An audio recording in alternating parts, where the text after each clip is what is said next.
देश देशांतर में आपका स्वागत है। मैं हूं कुर्बान अली। चुनाव आयोग के अनुसार 243 सीटों वाली बिहार विधानसभा के चुनाव आगामी सितंबर-अक्टूबर माह में कराए जाएंगे। पिछले साल हुए लोकसभा चुनावों में बीजेपी और उसके सहयोगी दलों ने भारी जीत दर्ज की थी, लेकिन जनता दल यूनाइटेड के बीजेपी से अलग होने और जनता परिवार के साथ आने की चर्चा से मुकाबला दिलचस्प होता हुआ दिखाई पड़ने लगा। लेकिन समाजवादी पार्टी के नेता रामगोपाल यादव के इस ऐलान के बाद कि बिहार चुनावों से पहले जनता परिवार का विलय मुमकिन नहीं है, राष्ट्रीय जनता दल और जनता दल यूनाइटेड के बीच सियासत तेज हो गई। इस बीच दोनों दलों ने एक साथ गठबंधन कर सीटों का तालमेल कर चुनाव लड़ने की घोषणा की है और समाजवादी पार्टी के नेता मुलायम सिंह यादव ने ऐलान किया है कि नीतीश कुमार आगामी विधानसभा चुनावों में इस गठबंधन के मुख्यमंत्री पद के उम्मीदवार होंगे। इसका प्रस्ताव लालू प्रसाद यादव ने किया है। उधर नीतीश कुमार ने दिल्ली में कांग्रेस उपाध्यक्ष राहुल गांधी से भी मुलाकात की है, जिसमें राज्य की राजनीति में नए समीकरण बनने लगे हैं और यही विषय आज हमारी चर्चा का, जिसमें हम जानने की कोशिश करेंगे कि बिहार चुनावों के मद्देनजर जनता परिवार के घटक दल एक दूसरे के साथ कितना पास आ पाएंगे और कितना दूर हो जाएंगे और इसका आगामी चुनावों में क्या असर हो सकता है।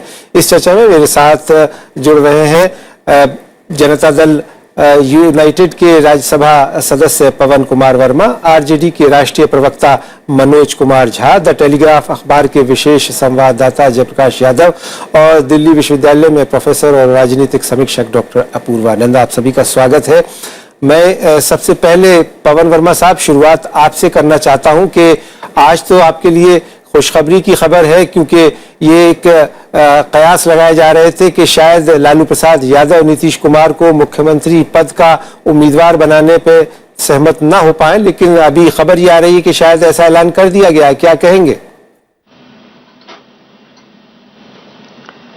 नहीं, खुशी की बात तो है मुझे कि हमारे पार्टी के नेता जो मुख्यमंत्री हैं मौजूदा, वो अब गठबंधन के भी मुख्यमंत्री का किरदार निभाएंगे।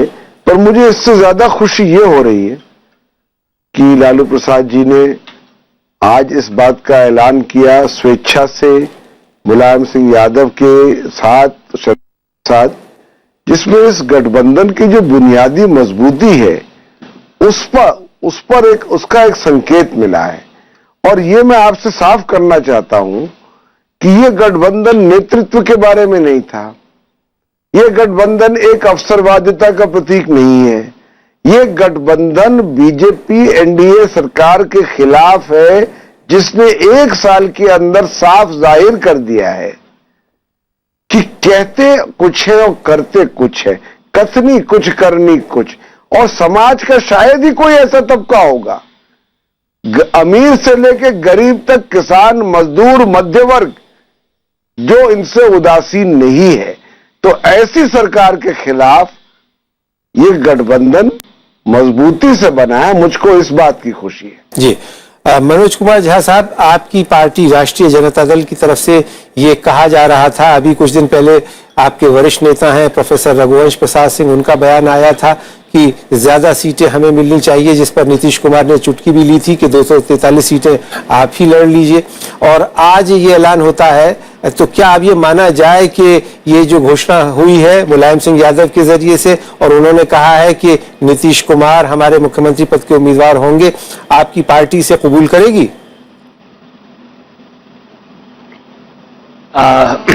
जाहिर है कि कबूलनामा के बाद ही ये ऐलान हुआ है, तो इस पर तो मैं आपको साफ तौर पे कह दूं कि ये ऐलान लालू जी की मौजूदगी में हुआ, उनकी सहमति से हुआ है और ये कभी भी विवाद और चर्चा का विषय नहीं था। हाँ, मीडिया के कुछ साथियों को खास तौर पे उनको लग रहा था कि भाई इसमें कुछ ढूंढा जाए, तो भाजपा जितनी परेशान थी तो मीडिया का भी एक वर्ग उससे ज्यादा परेशान था। लेकिन लेकिन मनोज जी, कैसे आप मीडिया को हर बात दोषी देंगे? एक साल से चर्चा चल रही है कि आपकी पार्टी का विलय होगा, इस बीच में प्रोफेसर रामगोपाल यादव का बयान आता है कि विलय बिहार चुनावों से पहले संभव नहीं है। अभी एक दिन पहले आप घोषणा करते हैं कि हम विलय नहीं कर रहे, हम गठबंधन कर रहे हैं, सीटों का तालमेल होगा। तो आखिर आप लोगों को कैसे विश्वास दिलाएंगे कि आप एक हैं?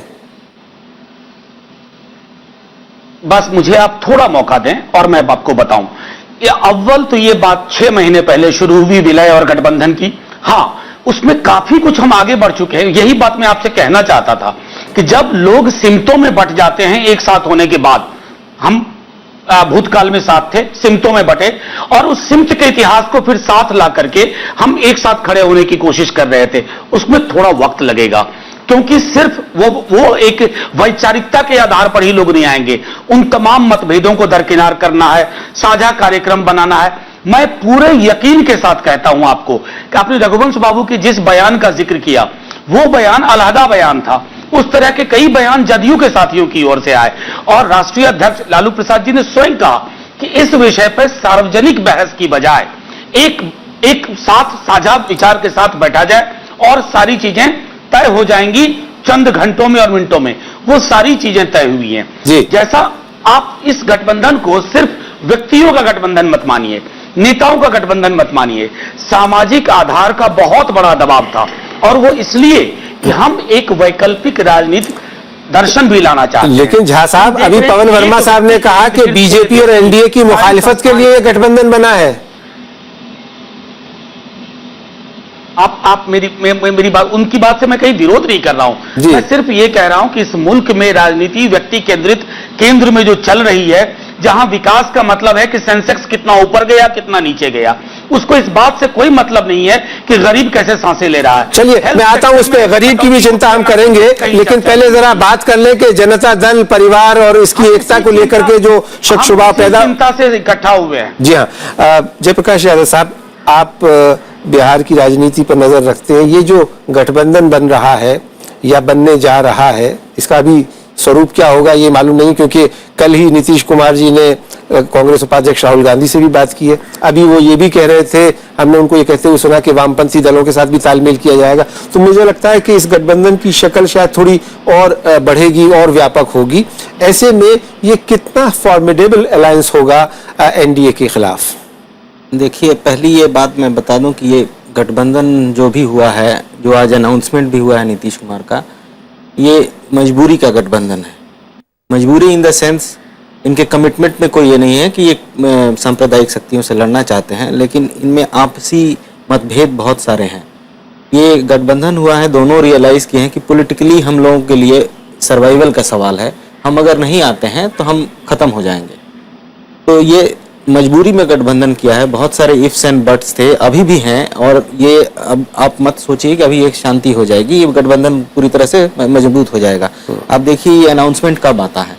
कल नीतीश कुमार जी राहुल गांधी से मिलते हैं, उसके बाद आज ये चर्चा थी कि लालू जी भी सोनिया गांधी से मिलेंगे, लेकिन जो खबरें आई कि उनको टाइम नहीं मिला, क्या नहीं मिला, क्या सच्चाई है इसमें नहीं। उसके बाद अचानक ये घोषणा आती है कि नीतीश कुमार की घोषणा की जाएगी, और वो आज प्रेस कॉन्फ्रेंस में भी द्वंद्व था। मुलायम सिंह यादव ने पहले ऐलान किया नीतीश का नाम और कहा कि मैं विशेष रूप से धन्यवाद देना चाहता हूं लालू जी को, जिन्होंने इनका नाम प्रपोज किया नीतीश जी का। लेकिन लालू जी जब बोले तो वो बताए कि मुलायम जी ने ये कहा तो हमने ये डिसीजन सबने मान लिया, और मैं सबको कहूँगा अपने पार्टी वालों को कि ये डिसीजन मान लो, और मैं इस सांप्रदायिक शक्तियों के दिल से कबूल नहीं किया है उन्होंने? नहीं, बिल्कुल नहीं। उनकी कुछ मजबूरियां भी होंगी, बिहार के कुछ हालात ऐसे हैं। वो लालू जी का जो तर्क था कि अगर हम नीतीश जी को ऐलान करेंगे, हम मानते हैं वो मुख्यमंत्री बनेंगे, लेकिन ऐलान करने से कुछ होता है, यादव वोट उस तरह से नहीं जुड़ के आए और हमारे लिए गठबंधन के लिए नहीं वोट करें, या तो जेडीयू के कैंडिडेट के लिए नहीं वोट करें। तो ये सब कुछ मजबूरियां हो सकती है, उसमें सच्चाई भी हो। ग्राउंड रियलिटी में जात कास्ट बेस्ड राजनीति होती है बिहार में, वो सब प्रॉब्लम्स हैं, बट लेकिन ये दिल अभी तक ठीक से मिला नहीं है। चलिए, तो ये सब रहेगा। अपूर्वानंद जी, आप किस रूप में देखते हैं इस गठबंधन को, या कहूं तो महागठबंधन को, जिसमें कि कांग्रेस के भी शामिल होने की बात हो रही है और शायद वामपंथी दलों के आने की भी? तो साल भर पहले जो लोकसभा चुनावों में नतीजा था, वो कुछ पलट के आ सकता है? यह तो अभी नहीं कहा जा सकता कि पलट कर आएगा या नहीं, लेकिन मैं यह मानता हूं कि अब जो विरोधी दल हैं उनकी राजनीति में एक प्रकार की परिपक्वता आई है, अपनी जिद छोड़ी है, और उन्हें जो बड़ा खतरा है उस खतरे का वाकई एहसास हुआ है, ऐसा पता चलता है। यानी भारतीय जनता पार्टी जिस तरह की राजनीति वे करते रहे हैं उसके लिए बड़ा खतरा है, और उसमें आपस में मिले बिना कोई उपाय नहीं है। यानी अगर आप इस तरह का सूत्रीकरण करते हैं, जैसा बार बार कहा गया है इन सब की तरफ से कि भारतीय जनता पार्टी की राजनीति में फासिज्म का खतरा दिखलाई पड़ता है, तो पूरी दुनिया में फासिज्म के खिलाफ लड़ने का एक ही तरीका है कि सारे दल अपने मतभेदों को छोड़कर एक प्लेटफॉर्म पर इकट्ठा हों, और कम से कम इतनी परिपक्वता दिखलाई पड़ी है।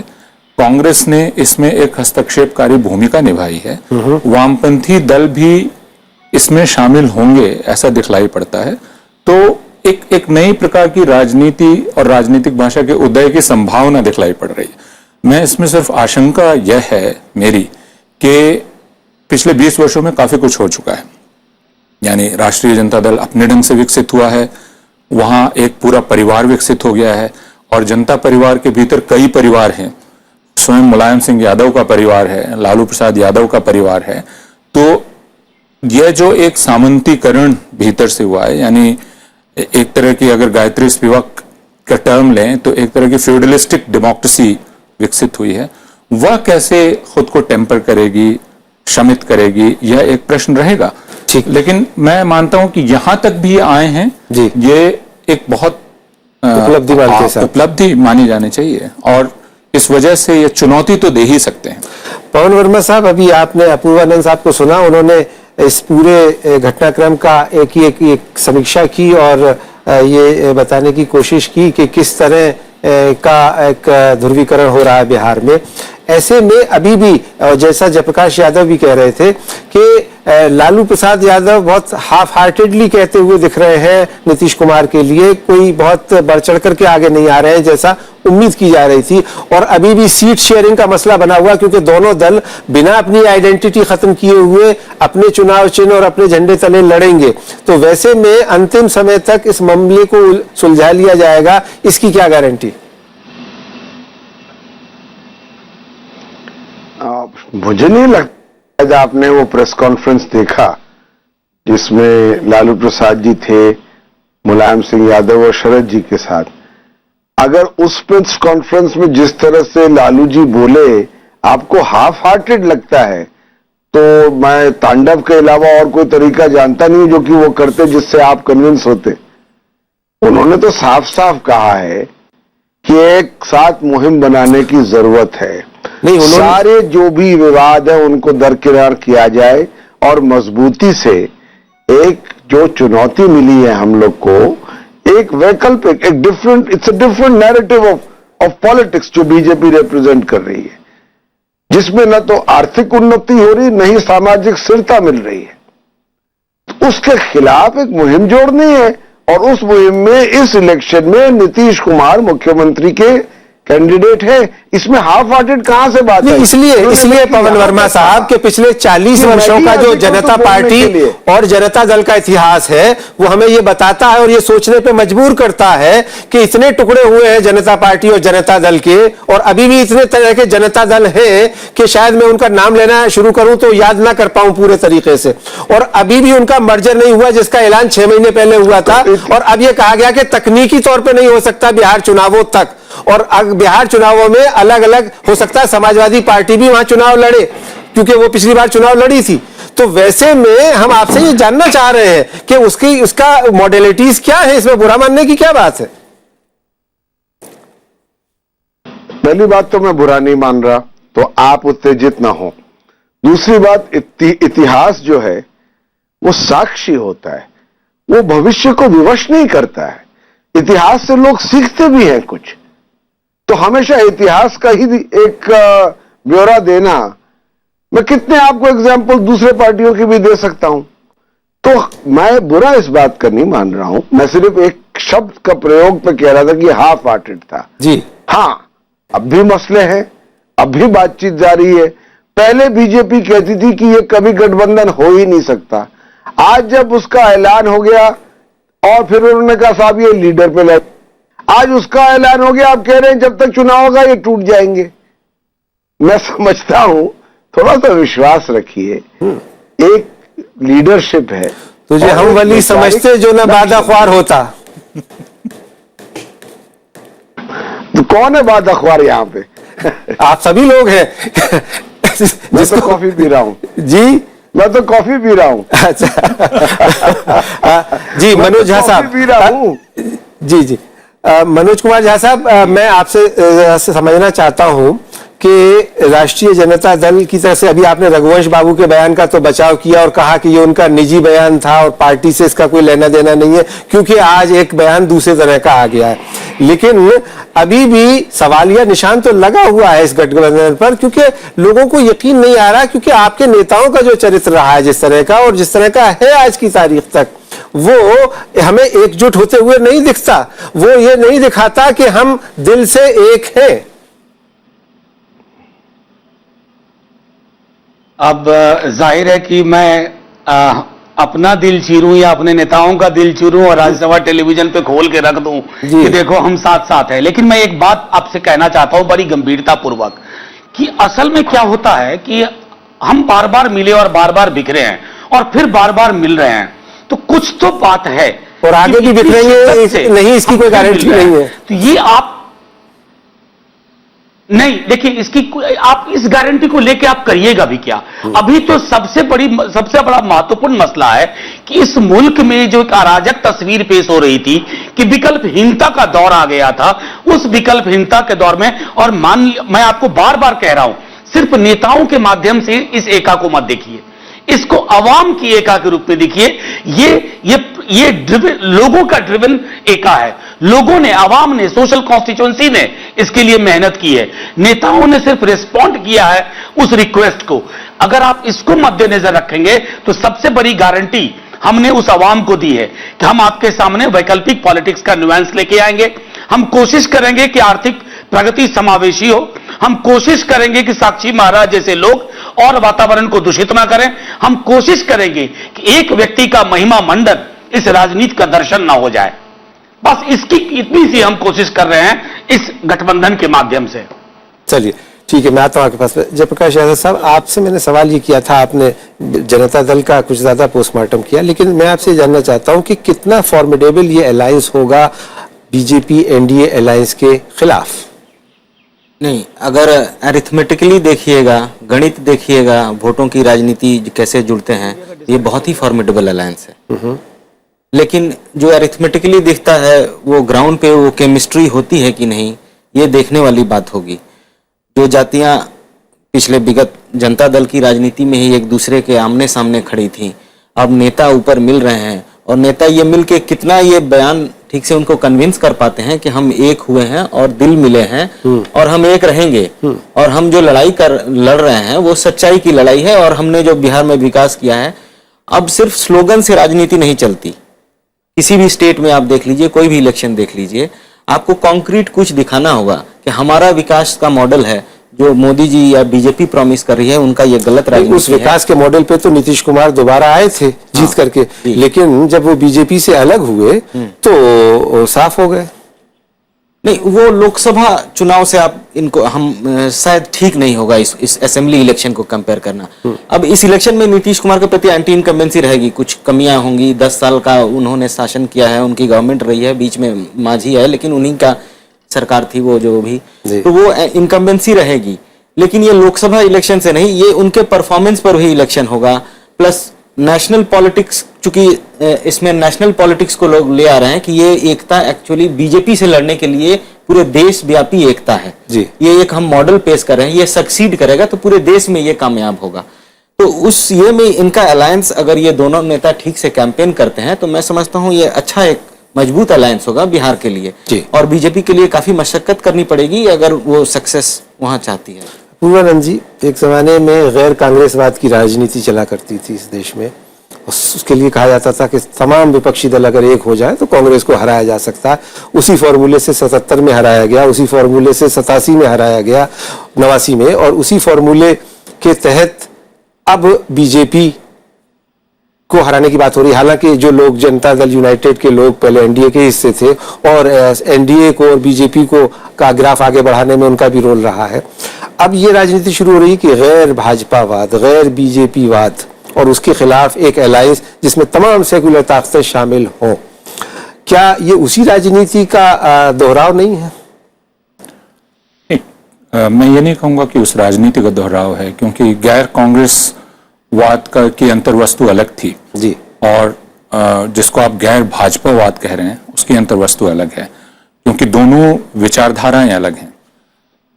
भारतीय जनता पार्टी का जो पिछला 1 साल का शासन रहा है उसने काफी तनाव पैदा किए हैं देश में, और उसके चलते बहुत ज्यादा चिंताएं पैदा हो गई हैं। इस सामाजिक ताना बाना एक अजीब किस्म से तन गया है, और अंदर ही अंदर घबराहट है, और उसको एक सुकून चाहिए। देश के सामाजिक समुदायों को इस बात का संदेश चाहिए कि आप चैन से एक दूसरे के साथ रह सकते हैं। तो इसलिए दोनों की अंतर वस्तु अलग है। ये लोहिया द्वारा प्रवर्तित राजनीति का रिवर्स नहीं है, मैं ये कहना चाहूंगा। लेकिन जैसा मैंने पहली बार कह रहा था कि 25 साल तक एक दूसरा सफर करने के बाद अब उल्टी तरफ ये लौट रहे हैं। यानी जनता दल या जनता पार्टी के जितने घटक थे, उन्होंने राष्ट्रीय स्वयंसेवक संघ, भारतीय जनता पार्टी के साथ लंबे समय तक कोर्टशिप की, लंबे समय तक काम किया, और अब उनको यह दिखलाई पड़ रहा है कि खुद उनका वजूद खतरे में आ गया है, क्योंकि उनका जो सामाजिक आधार था उसको भारतीय जनता पार्टी कोऑप्ट कर रही है। नीतीश कुमार ने इतने सालों तक शासन किया, लेकिन उन्होंने अपने सामाजिक आधार पर ध्यान नहीं दिया। भारतीय जनता पार्टी ने उनको सीईओ रहने दिया, लेकिन सामाजिक आधार को लेकर काफी काम किया बिहार में, दलितों के बीच, बाकी जगह। तो अब तो नीतीश कुमार को यह समझ में आ रहा है कि अगर आप बाकी सामाजिक समुदायों को साथ नहीं लेंगे तो सीमित व्यक्तिगत अपील के आधार पर आप आगे नहीं बढ़ सकते। लेकिन राजनीति ने पूरी शक्ल बदल ली है, जिसमें आप व्यक्ति केंद्रित हो ही गए हैं। वरना इस बात की जरूरत नहीं थी कि नीतीश कुमार को मुख्यमंत्री के रूप में घोषित किया जाए जी, आप सिर्फ अलायंस डिक्लेयर कर देते। तो राजनीति की भाषा, मैं सिर्फ ये कह रहा हूं कि बदल गई है। ये 67 वाली नहीं है, 77 वाली नहीं है, यहां तक कि 89 वाली नहीं है। अब ये 2015 की है, और इसका सचमुच जैसा जयप्रकाश यादव जी ने कहा कि इसमें दोनों चीजें मिली हुई है, या आप ही कह रहे थे कि इसका एक राष्ट्रीय संदेश भी है, एक स्थानीय संदेश भी है। नीतीश कुमार के पास अभी भी बिहार के सारे सामाजिक समुदायों की सदिच्छा मौजूद है, वो उनको छूट देने को तैयार हैं, लेकिन उन्हीं को छूट देने को तैयार हैं। 15 वर्षों के लालू प्रसाद यादव के शासन को क्षमा करने को वो तैयार नहीं है, कोई भी तैयार नहीं है। तो इसलिए लालू यादव का पांव पीछे खींचना भी बुद्धिमत्तापूर्ण है, नीतीश कुमार का आगे रहना भी ठीक है। लेकिन जैसा जयप्रकाश जी ने कहा कि अगर आप संदेश ठीक से नहीं पहुंचाते हैं तो शायद यह। जी मनोज झा जी, कुछ आप कह रहे थे। हाँ, एक तो इसलिए भी कि पीछे मेरी बात अधूरी रह गई थी तकनीकी खामियों के कारण जी, और दूसरी ये बात कि अपूर्वानंद जी, जंगल राज और 15 वर्ष अक्सर मैं समझता हूं कि बहुत ही एक परीक्षार्थी जब परीक्षा देता है तो उसके अंक पत्र में 7 पेपर होते हैं, तो 7 संक्षेप में वक्त की कमी है झा साहब मेरे पास जी। 3 में अगर उसके नहीं, मैं बिल्कुल बता रहा हूं, हमारे साथ ये अक्सर अनफेयर, जंगल राज, 15 वर्ष बिहार की जनता ने मूर्खतापूर्वक 3 बार उसी पार्टी को जनादेश दिया था, तो कुछ कारण रहा होगा, कुछ राजनीति की शब्दावली अलग रही होगी, प्राथमिकताएं उस दौर में अलग रही होंगी। आज की प्राथमिकताओं के आधार पर यह कहना कि 15 वर्ष वो कुशासन था, मैं समझता हूं कि वो जन भावनाओं का भी अपमान है। चलिए, अगर वो ऐसा नहीं होता तो अगले 10 साल जो आप सत्ता से बाहर हैं शायद वो भी ना होते, ये भी एक सच्चाई है। बहुत संक्षेप में पवन कुमार वर्मा साहब, मैं आपसे पूछना चाहूंगा कि आज एक खबर छपी है कि नीतीश कुमार साहब उसी टीम की सेवाएं ले रहे हैं जिस टीम की सेवाएं लेकर के श्री नरेंद्र मोदी प्रधानमंत्री बने रहे थे। तो क्या इसमें कुछ सच्चाई है, और क्या ये वही मॉडस ऑपरेंडी अपनाना सही है? मॉडस ऑपरेंडी तो शायद अलग होगी, रणनीति भी अलग हो सकती है जी, पर प्रतिभा अगर कभी किसी और के साथ जुड़ी थी, आज उसने एक नया राह ले लिया है। और ये सत्य है कि बहुत से लोग जो उस टीम के साथ, नरेंद्र मोदी जी के साथ काम कर रहे हैं, खास तौर से प्रशांत किशोर जी जो उनके साथ जो मेन लीडर थे उस टीम के, वो अब नीतीश कुमार के साथ आए हैं इसलिए क्योंकि वो समझते हैं कि in the long run Nitish Kumar ही इस देश के सही नेता हैं। चलिए, बहुत बहुत शुक्रिया पवन वर्मा साहब, मनोज कुमार झा साहब, डॉक्टर अपूर्वानंद और जयप्रकाश यादव साहब इस चर्चा में भाग लेने के लिए। तो अब देखना ये होगा कि आने वाले समय में जब जैसे जैसे बिहार चुनाव नजदीक आएंगे, ये जनता परिवार में जो एका या गठबंधन हो रहा है, ये कितना वास्तविक है। तो देश देशांतर में मेरे साथ आज इतना ही। नमस्कार।